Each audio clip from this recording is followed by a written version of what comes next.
I'm so excited. It's April. Welcome to Read the Beats, episode 8 or 9. We're getting up there. I'm so excited.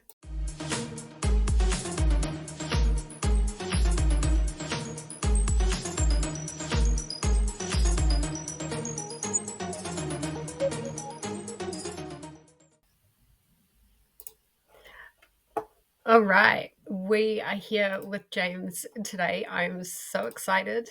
I'm so excited to be here with James. Thank you so much. I really appreciate it. I don't know what to expect at all. But everybody go and check James out. He is amazing. He does a lot of live streams, but he's also done some awesome vlogs as well. So go and check him out. Go and subscribe. Come back here. Watch the videos. Let's get started. I'm so excited. You know, this is like both the best part of Read the Beats and also the most intimidating part of Read the Beats as well. But yeah, let's just get straight into it.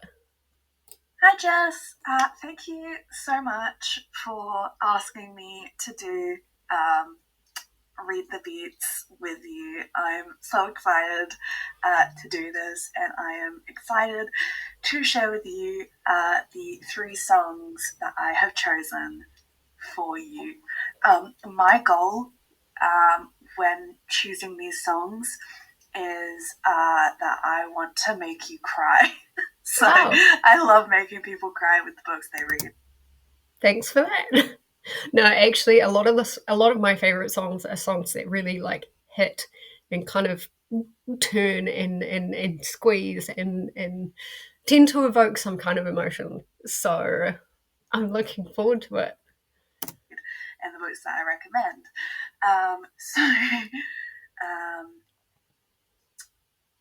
Here's hoping you do cry. I mean this in the nicest way possible. Yeah. So the first song is by Of Monsters and Men.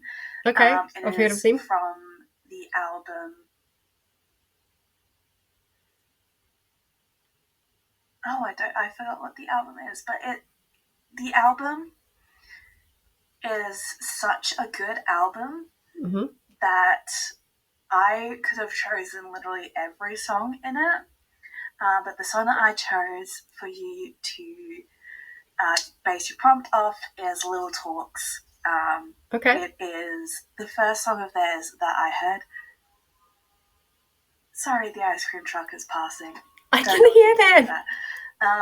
It was the first song of theirs that I heard, and it made me fall in love with like that kind of music. Now I want ice cream. I was craving ice cream last night, and I was like, no, I'm not going to go up the road just for an ice cream.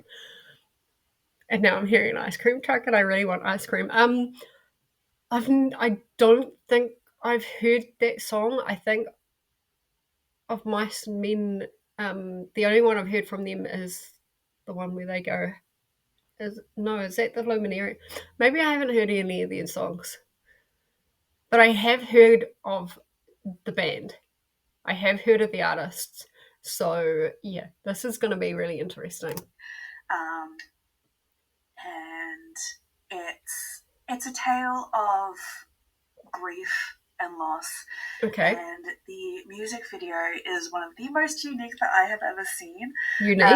So There's a prompt. Hope that either like the lyrics, the melody, or the batshit insane music video inspires you to read something that will make you cry. Okay. Yeah. Song number 2. This is by Alex Warren. This was originally a single that he then released in an album. And it's not the first song of his that I heard, but it is the song that made me fall in love with his music. And it is Before You Leave Me. It's... Oh, the title of that song. First book that comes to mind is The Light We Lost, which I've already read for Read the Beats. Go check that one out. if you haven't already. But that is immediately the first book that comes to mind. I have not heard of this artist. I have not heard this song, but it sounds like a breakup adjacent just based on the title. So catchy. I find myself singing it just whenever. It's like I'm in the middle of work and I'm just belting out the lyrics at my station. It's so good, and the music video is very like revolutionary era. So maybe something to do with military. I hope you get some ideas. I don't know what else to say. I love the song. It's really good. I have an idea. To that song on repeat. I have an idea of it, as soon as James said revolutionary. Yeah, I think I know what I'm going to pick for that one without even hearing the song. Made Alex Warren my number one artist last year on Spotify. Nice. So fun fact about that. But it's really good. And like these aren't, I should preface this, like these aren't all in my top 3, but they are very high up. Little Talks is absolutely in top 3. That is number 1. That has been number 1 since I first listened to it. No pressure. No pressure whatsoever. I mean, I gave James a song that is in my top 5. But I can just imagine for whoever gets my top song, like the pressure. Okay. Going to definitely need to do very well with that one. And this last song is actually is my number 2. And that is Different World by Alan Walker. Very similar name to Alex Warren, but Alan Walker. You may know him as the guy that did Faded. That's really popular. That was one of his, I think actually his first released song. Okay. He's the DJ. I'm not entirely sure who sings it, but it's very much a song about hope for the future. And perfect. That the I just watched all of the music videos to make sure they are what I wanted them to be, and Different World made me cry. I hope it makes you. Okay. Yeah. But maybe I should film my reaction watching these music videos. I don't know where I'm going with this. Different World by Alan Walker makes me cry. So very emotional,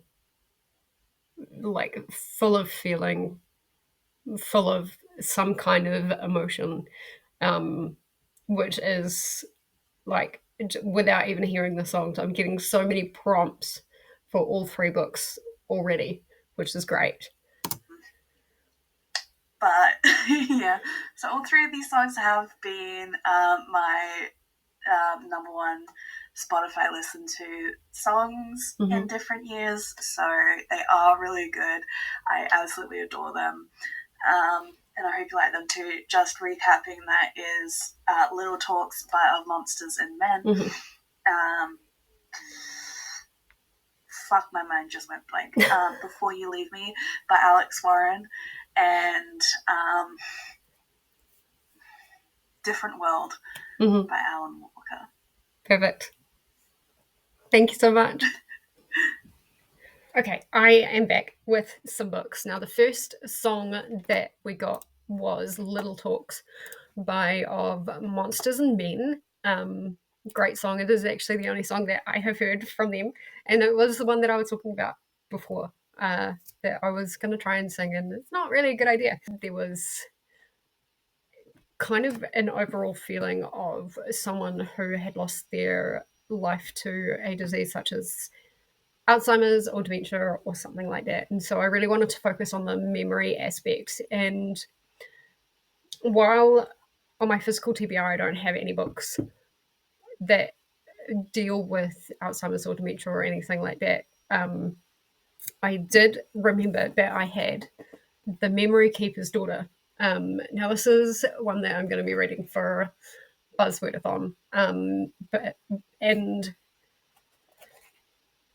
the person in question here doesn't have Alzheimer's dementia, they have Down syndrome. I think the father, when she's born, asks one of the nurses to like take her and put her in an institution or something like that. This is in the 60s. Um, but the nurse actually takes her away and raises her as her own. I would love to see kind of how much memory plays into it with Memory Keeper's Daughters. So our next song was Before You Leave Me, or Before You Leave Me by Alex Warren.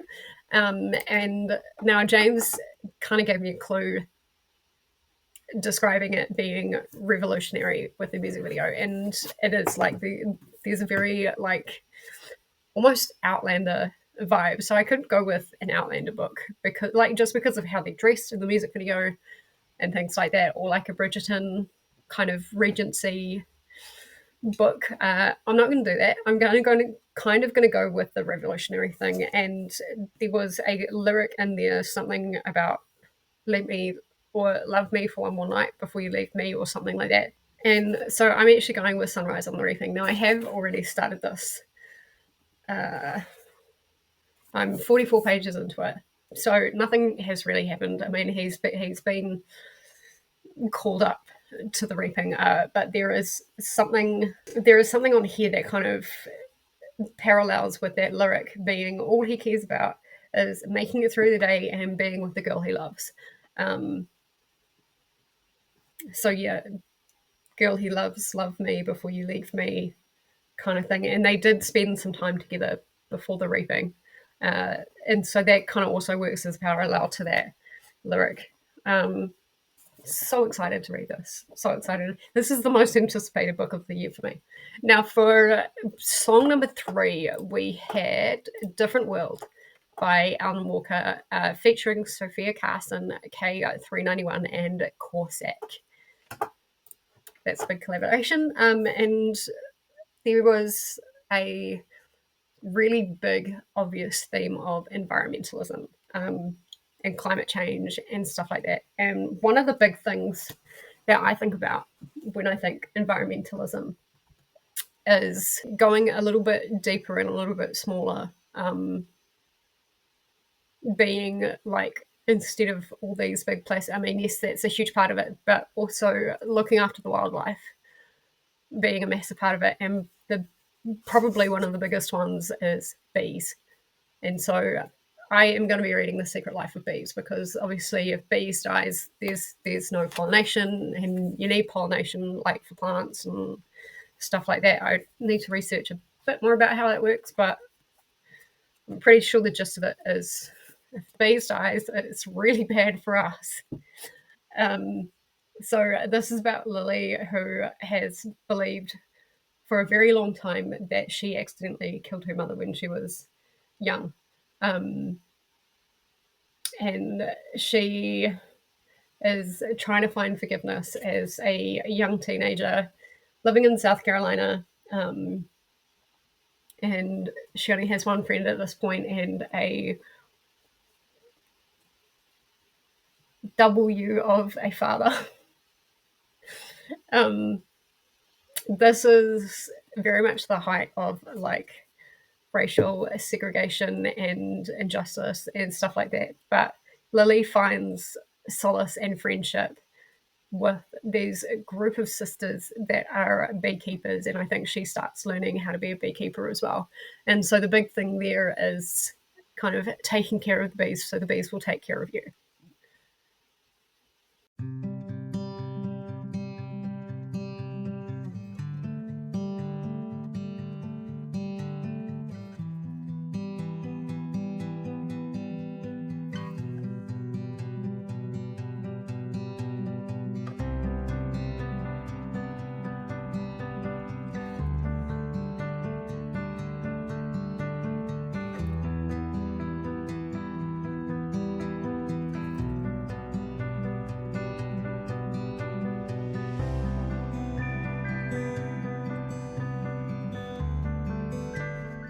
All right, so we are on page 106, I believe, of Memory Keeper's Daughters.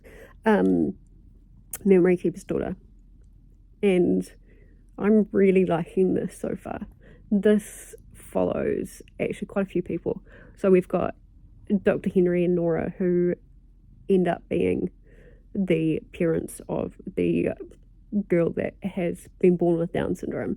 And then we've got Caroline, who is a nurse. And the crux of it is Henry, who's the father, ends up giving the baby to the nurse with the intention of putting her in an institute. And that's essentially, at least in this story, what happened in the 60s, which is really sad. He basically noticed that she had Down syndrome, and he knew from his experience that there's lots of health problems, heart problems, developmental delays, and all of that kind of stuff. And so he basically made the decision that they weren't equipped enough to be able to look after her, and that's why he intended to send her to an institute. And he actually gave the name of the institute and the address, and Caroline took Phoebe as her name to the institute and was like, yeah, this isn't going to work, this isn't a great place. And so she actually, without seeing anyone, kind of took Phoebe out of there and actually took her home. And I mean, there's a lot of things going on in this story that is questionable. Some people may agree with it, some people may not. I think that's why it makes such a great book club discussion. So yeah, there's a lot going on. Part 2, where I'm at the moment, it's about a year later, and so Caroline, who's the nurse, has actually got herself set up in Pittsburgh. She's got herself a job in this house, actually, interestingly, looking after a guy that is either Alzheimer's or dementia. It just said failing memory, very failing memory, because he's just escaped, like, nearly butt naked into the snow in Pittsburgh, and is just standing on the streets really confused. So yeah, interestingly, that actually fits, considering I was originally looking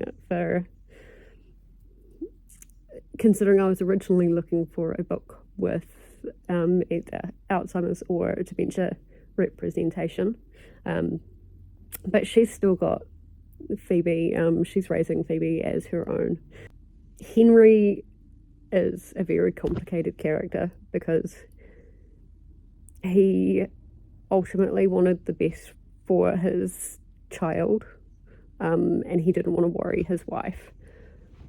But with that intention, and having to explain what's happened, he actually said to his wife that Phoebe had died.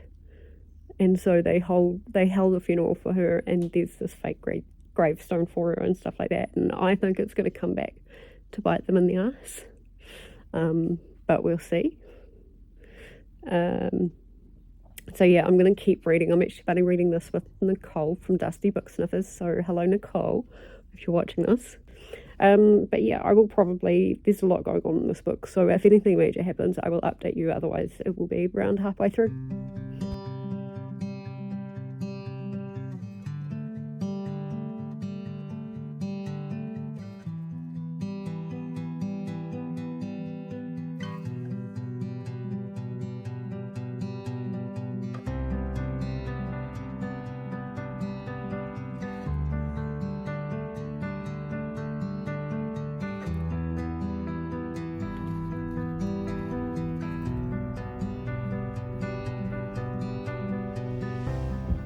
Okay, so this is in 1970. We're on page 144 of like 400, something like that, 401. Just wanted to read you this because, like, I was talking about His name is actually David, not Henry. I don't know where Henry came from. But he went, in the end, he'd given up and come home, allowing these days to pass one by one as Phoebe grew up without him. Each time he sent money, he enclosed a note asking Caroline to tell him where she lived, but he did not press her or hire a private investigator, as he sometimes imagined doing. It would have to come from her. He felt the desire to be found. He believed he wanted to find her. He believed that once he could fix things, he would be able to tell Nora the truth. So he still feels really, really guilty. And it's quite evident. I'm going to move this. It's quite evident from what I'm reading. And there's a lot of emotion and there's a lot of feeling in the writing of this. Why can I not get this guy's name right? David is definitely, I think, the most interesting character in this book, aside from, like, Phoebe. Yeah, very interesting. I'm going to keep reading, and I'll catch up with you about halfway through.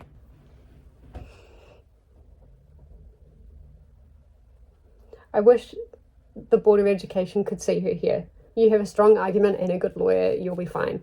Caroline glanced at her watch. Her friendship with Sandra had grown into a political force, and today the Upside Down Society, over 500 members strong, would ask the school board to include their children in public schools.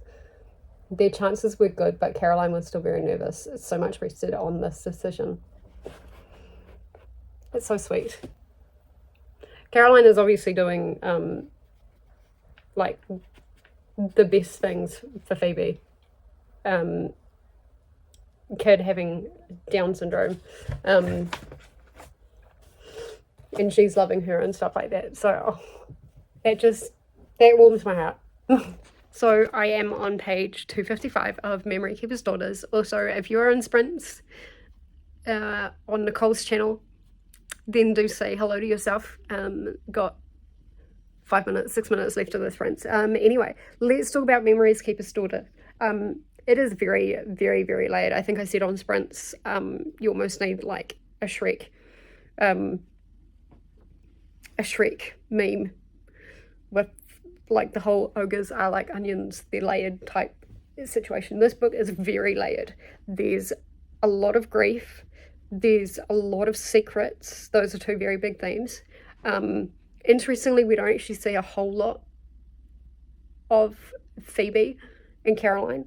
It's more about David and like him kind of dealing with his decision of you know, what he kind of did about his daughter and what he told his wife. And we kind of see, I mean, this is very much a slice of life book. We kind of see Nora kind of moving on with their life, and moving on so much so that she actually has an affair with somebody.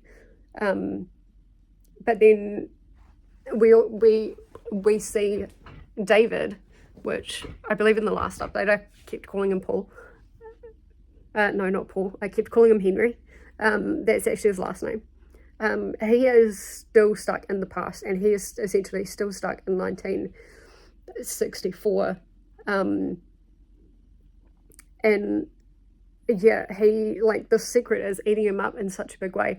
And he eventually gets to the point where he writes to Caroline and says, I want to meet Phoebe. I want to kind of see how everything is going on her end and see that she's all right. And kind of, he wants Phoebe and Paul to meet. And Paul is the brother. Paul was the healthy twin, and Paul being 13, actually now 18, where I'm up to in 1982. Paul has essentially become a little shit of a teenager. One of the funniest scenes, he got stoned at 13 and like completely body stoned, and that was really funny. But yeah, like he drugs, stealing money, and that kind of stuff. But that is essentially, I think, because he is he is feeling the grief that he wasn't supposed to feel, because his mum did end up telling him when he was young about Phoebe dying. And so he every so often thinks about her, and there is a, there is a paragraph in there where Paul is kind of wondering, what would it have been like to have a sister? What would Phoebe have been like?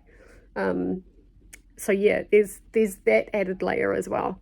Where I'm up to at the moment kind of made me go, oh my god, a wee bit. Caroline ends up going to one of David's exhibitions. Now, David, I think the reason why it's called The Memory Keeper's Daughter is because David has a camera which is called a memory keeper. So essentially, in that way, he is the memory keeper, hence why Phoebe is the memory keeper's daughter. So yeah, his photography has gone really well, and he's got an art exhibition that has opened in Pittsburgh, and he was talking at that exhibition, and Caroline decided to go after, however many years it was of no communication. I mean, the last we had any communication between David and Caroline was 1977, where David had sent the letter that he wants to meet Phoebe, but Caroline just ignored it, didn't write him back or anything like that. And so 5 years later, he's actually come to Pittsburgh, and she decides to go to his exhibition, and speak with him and meet him and things like that. So things are kind of coming in very close, and like things are ramping up, and it is such a good story. So many layers. Like I don't even have the time, the video space and stuff like that to actually fully unpack this book. It is one that you could probably read quite a few times and get different things out of it. Like the more you read it. And that is the end of this update. I will see you guys later. Also, wave to yourselves. Okay. I will see you at the end of this book.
Let's talk about The Memory Keeper's Daughter. Memory Keeper's Daughter I used for little talks, and this was really the perfect book. Now, originally I decided to read this because I thought the song had like a element of memory and like a loss of memory, and so I wanted to, find something kind of memory based, preferably with like Alzheimer's or dementia or something like that. And it did have something like that. But what really cements this as such a great pick was the loss and the grief and the ultimately the theme of fear that ran throughout this book. This is one of the most layered books that I've read in a very long time. I think I have already said that it deserves to be its own Shrek theme. Um, very, very layered, very complex, and right from the very beginning to the very end, it focuses a lot on David, who is a doctor, but he moves into photography as a hobby, as a way to kind of cope with the decision that he made when Phoebe was born. And obviously, Phoebe has Down syndrome and stuff like that. And back in the 60s, like, he thought it would be best to send her to an institution, and the nurse that took her there decided to keep her. And he knew that she decided to keep her, um, and he wasn't really comfortable with that, but he still sent her money throughout the years and stuff like that. And actually, Caroline managed to save quite a lot for Sophie at the end, and I think as a way to cope with what he did, he focused quite hard on the photography aspect, and he ended up taking photos of girls, and not in a creepy way, but he ended up taking photos of girls that he imagined would kind of look a little bit similar to Sophie, obviously without the Down syndrome. And they would all be like similar ages, respectively, when the photos were taken and stuff like that. And that box does eventually get found, after David dies and stuff like that. But it's just that secret kind of crippled him for his whole life. And then on the other aspect, you see Nora, who was always told that she was dead. And while that stung, and while Nora kind of never really got over the fact that she was dead, she did kind of heal in a way where she was able to move on and say she wants to try for another child and things like that. And so, although she didn't really get the right closure, she got some kind of closure, which allowed her to move on. And so, just seeing that contrast was really interesting. And then occasionally, you would see Caroline and Sophie as Sophie was growing up, and Caroline starting a foundation for Down syndrome to get them into schools and mainstream schooling and education and things like that, and the challenges that she faced doing that. That was quite heartbreaking to read. And like, I'm telling you this, but it's not. It doesn't do this book justice. I gave this a 4.5. The only reason I didn't give it a 5 is because we didn't get enough perspective from Sophie, um, and kind of looking at how she was growing up and stuff like that and the challenges that she faced. We got a little bit of it towards the end, but I don't really feel like there was quite enough about Sophie, considering the book was called The Memory Keeper's Daughter. And I guess it kind of makes up for it with the fact that David was taking those photographs and stuff like that. But yeah, there wasn't enough of Sophie in it for me. But as far as matching the book to Little Talks, I think it was absolutely perfect. Grief and fear and loss were absolutely the main themes of this book. As James said, like, the story is about grief and loss and stuff like that with Little Talks. So yeah, great pick for that one, and I'm very, very happy.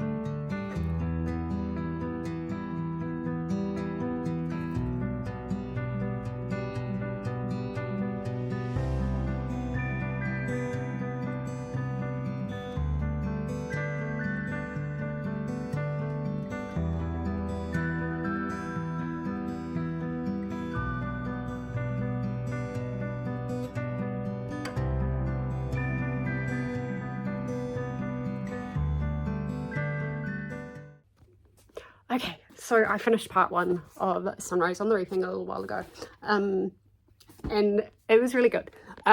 Really loved being back in that world. Really interesting to see Hamish's perspective and what was happening to Hamish.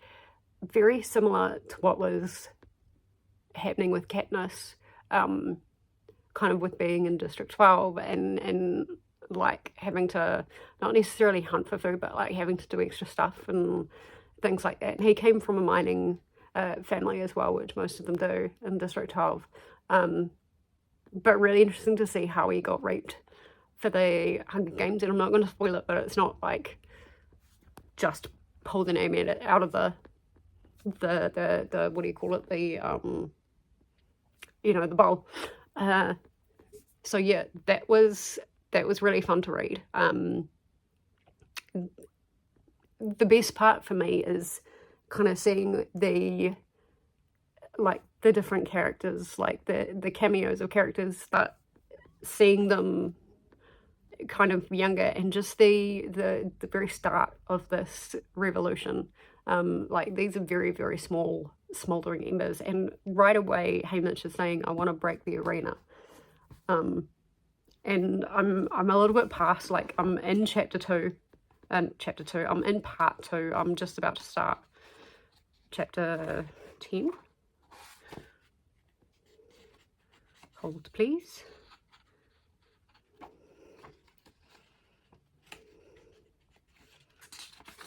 Chapter 12. I'm about to start chapter 12. And you can really, like, mainly in the second part, you can really start to see the cogs turning in the wheels and stuff like that, and plans happening with how they're going to break the arena.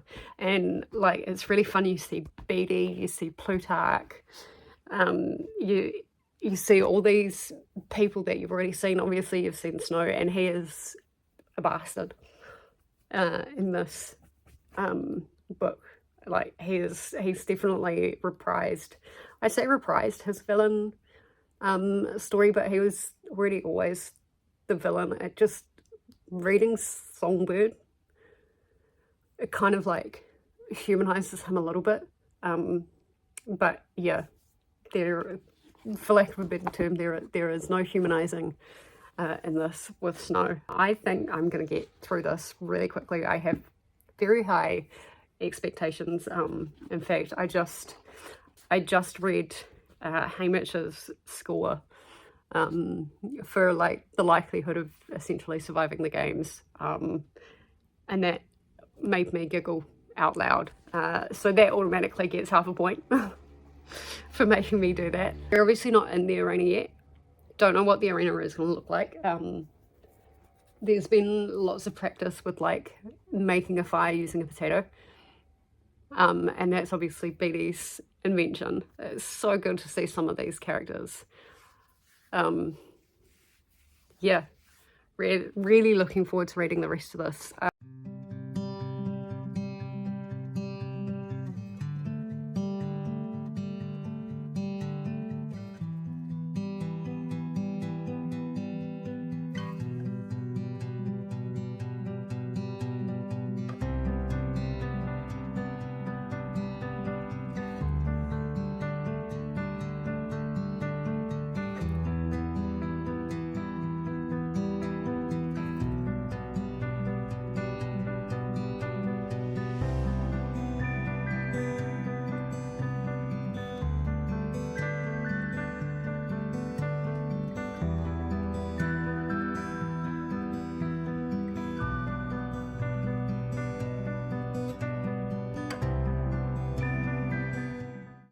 Okay, on to part 3 of Sunrise on the Reaping, and I'm still really enjoying it. So many interesting like little one-liners that kind of remind you of the Hunger Games throughout, and like just beautiful little tie-ins. And so yeah, I'm really enjoying that aspect, and just like Hamish becoming so much more invested in destroying the arena and destroying the capital and stuff like that, and just like that fire that's kind of like burning within him. And he manages to kind of locate kind of the subterranean level of the arena where like there's this water supply that's being kept, and stuff like that. And so he manages to blow up that water supply, and he gets out, and then he finds out that he's lost one of his allies, and like you can feel that rage that's happened. And then some weird stuff has happened with the arena, and I'm trying not to spoil it because all of y'all should go and read this book. But some really weird stuff is happening with the arena, like electrical faults and like pitch dark, and then things happening with the ground. I don't know exactly what is going on there. But whatever it is freaking him out. So yeah, he immediately was like, yes, maybe we've stopped the games, maybe we've destroyed the arena and stuff like that. I would say maybe not quite yet. We've still got like about a third of the way through the book to go. But yeah, it's just so good, you guys.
Let's talk about Sunrise on the Reaping. This I absolutely loved.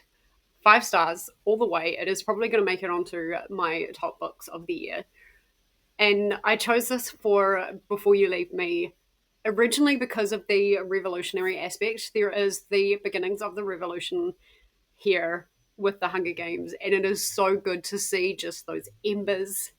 Beatty, I think, was my favorite character. Just like the way he came in and like started kind of sowing those seeds of that revolution.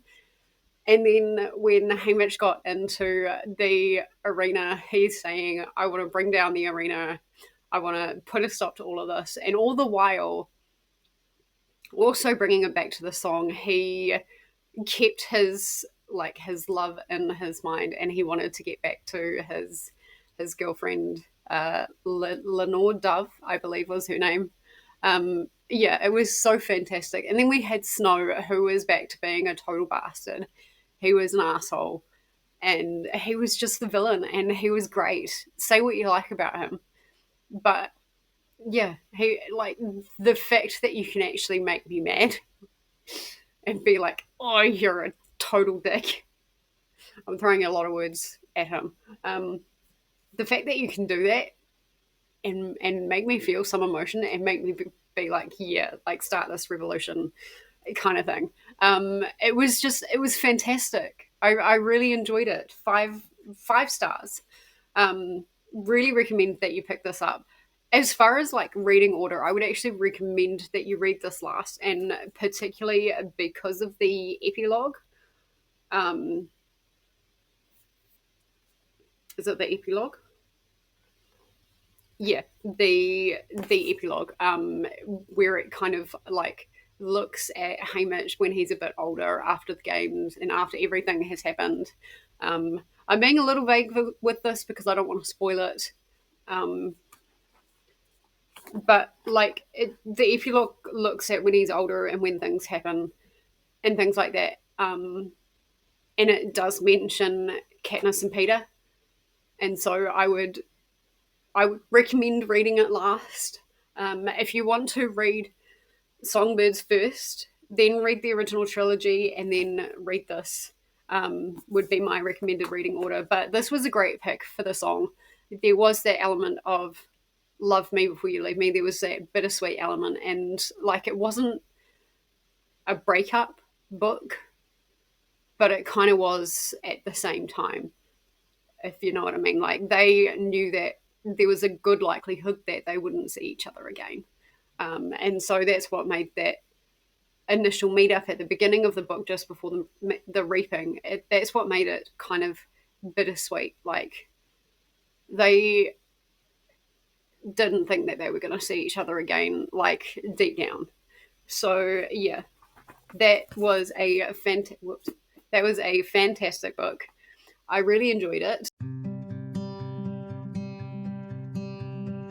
I'm loving it.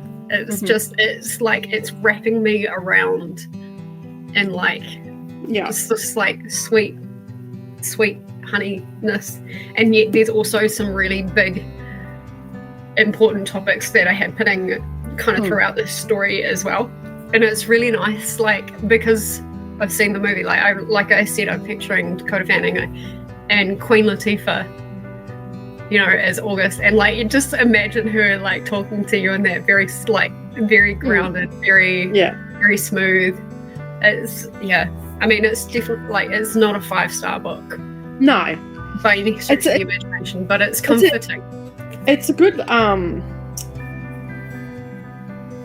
it's a good book. It's another good book club one because of the themes that are in it. I like the fact that August is willing to give anybody a go, whereas June is quite closed off. Yeah, there's lots of little bits and pieces and stuff in it that I'm really liking. That I'm up to the part where August is telling Lily about Big Mama's house, like when she used to stay at the house and all that sort of stuff. And she says she liked to tell everybody that women made the best beekeepers because they have a special ability built in to help them love creatures that sting. It comes on years of loving their children and their husbands. So I like that. You're on page 183, right? Yes, 183 I'm on. That was on page 178. See, one of my favourite quotes, which is on page 183, is when there's women about the colour of the house. And August is like, well, this is the tackiest colour I've ever seen, and we'll have half the town talking about us. But if it can lift May's heart like that, I guess she ought to live inside it. And then Lily's like, all this time I just figured you like pink. And then August is like, you know, some things don't matter that much, Lily. Like the colour of a house, how big is it in the overall scheme of life? But lifting a person's heart, now that matters. The whole problem with people is yada yada yada. That was quite sound.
The Secret Life of Bees. Now, I picked this because of the environmental aspect, because bees are huge, like a huge part of the environment, and like essentially keeping the ecosystem going.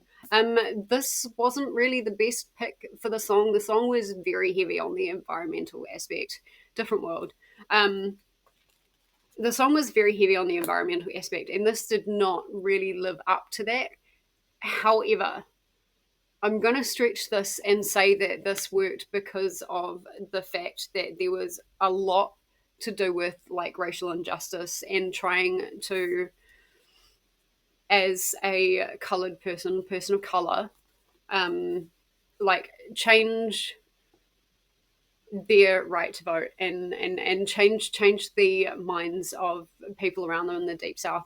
And that didn't really happen very well in this book, but they were trying. They were trying to register to vote and things like that. And this being situated in the world of like, or in the time of the civil rights movement, um, it works in that way because they are trying to make it a different world and a fairer world and things like that. But this follows Lily, who has lost her mother as a young girl and has essentially run away from a bad home to try and figure out what happened to her mother, and did her mother actually abandon her, as her dad says that he did.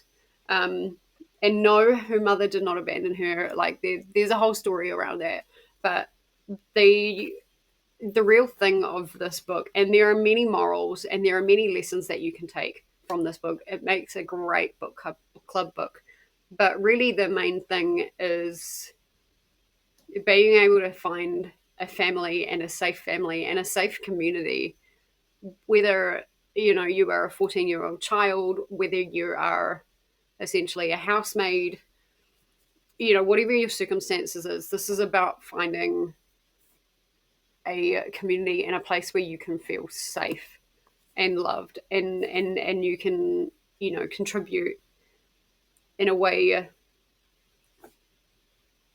that is beneficial. And Lily finds that in this honey farm and this bee farm, with August and June and May. And so, yeah, that is really what The Secret Life of Bees is about. I rated it a 3.75. It just wasn't a book that hit really well for me, especially considering how great Different Worlds is. Different Worlds is such a fantastic song, and I think the book just didn't quite live up to how good the song was. And it reminded me of a book that should be read in high school, or that would be read in high school because of its um, content. Like, it was fine. It was a fine book. It wasn't a bad book. It was good. I just don't think I felt it. But we had some great reads, and like we had a 4.5, a 5, 3.75 isn't that bad. So we actually did pretty well. Um, Now, as a bonus, James said that he wanted to make me cry. And so earlier on in the month, and I will link it in the cards or I will link it in the description below. Earlier on, I read on Sprint's The Bridge to Terabithia. Now, everybody should know what this book is about. If you don't, it is essentially about a young boy that grows up in a family full of sisters and full of women. And his dad doesn't really treat him the best. Like, he's he's quite strict and stuff like that. Whereas he's really not with his sisters. So like he's starting to get a little bit angry and stuff like that. But he meets this kid that joins his school, who's like, Jesse has always been this like amazing runner, and then comes along this new kid who is even better than him. Um, And so Jesse eventually starts making friends with Leslie, who's this new kid, and they end up exploring, and they create this world called Terabithia, and they spend quite a bit of time together and stuff like that. And it is such a sweet book, but it will make you cry, especially if you don't kind of know what happens throughout the book. Then it will make you cry. And I didn't think it would. It's really hard to make me cry, but it just kind of snuck up. And it's not where you think it would have made me cry that did it. It was after where it just snuck up. And you do see that live on camera. It may, I think I was hiding my face. But yeah, if you want to check that out in either the description or the cards. So yes, that was a little bonus book. Now, I think I did pretty. Whoops. I think I did pretty well this month for Read the Beats. This was a really good stack. My question of the day for you guys is going to be: have you read a book that has made you cry, and what was it? Because we love vulnerability and crying here on BookTube. So yeah, what was the book that made you cry? Thank you for watching. I appreciate it. If you like this, there is a whole playlist of Read the Beats, and there will be more added to it as we go along. So keep yourself notified, like, subscribe, all of that kind of things, and I will see you next time. Bye bye.